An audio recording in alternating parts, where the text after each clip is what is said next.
From time to time, you'll see articles and also programs about the browning of America, which is different than the old talk of white and black. And that's the kind of Washington, D.C. that I perceive in the next 20 years or so. And when you come back, it's going to be a totally different place. But above all, the key feature is that there basically are not going to be any poor people here. Poor people are just, they're virtually going to be erased from the cityscape.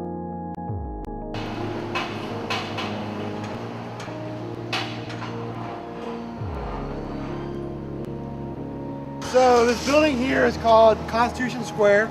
There's actually 3 buildings on this block.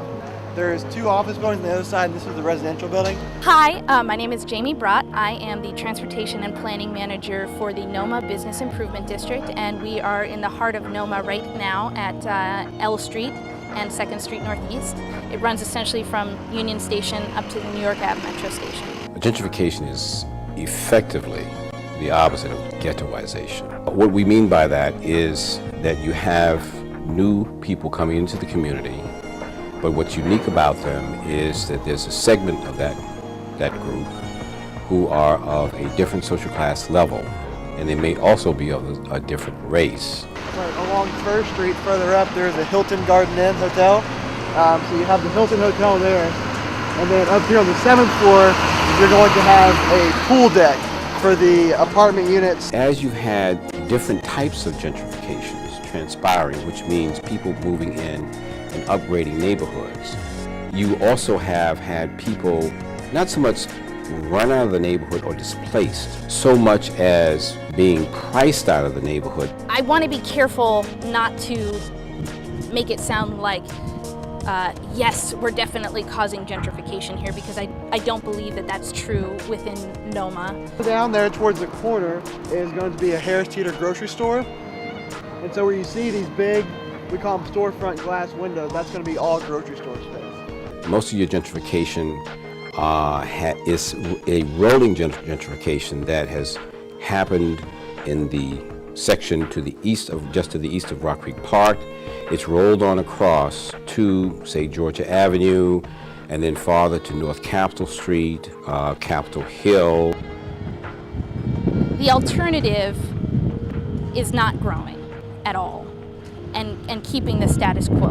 Well, gee whiz, where do these people go who are leaving those neighborhoods? The answer is, to a certain extent, Washington is a net exporter of poor people now. If you want to find poor people, you go around the edge of the city. You go around just outside of the city limit, and you will see a ring.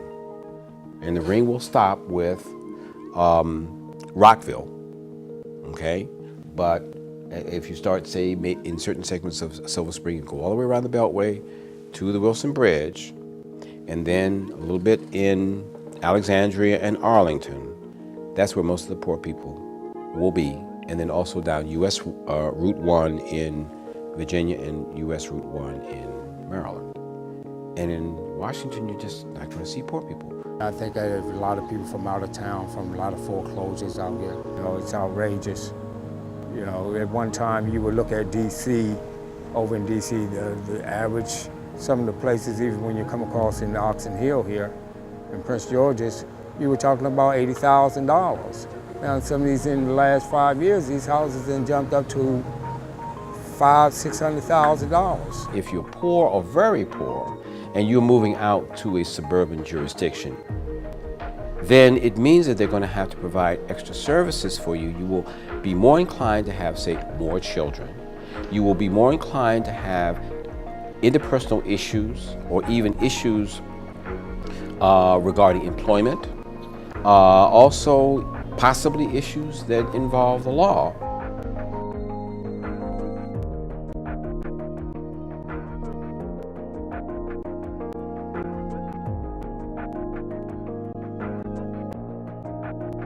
People tend to go directly, if you look at it from a geometry point of view, directly towards the nearest border.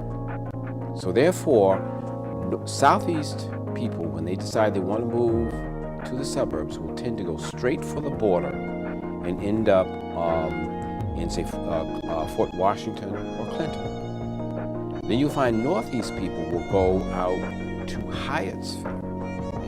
Park. My name's Edward Clayton. We're in Hyattsville, Maryland. As far as crime, at least this end of the city is not bad.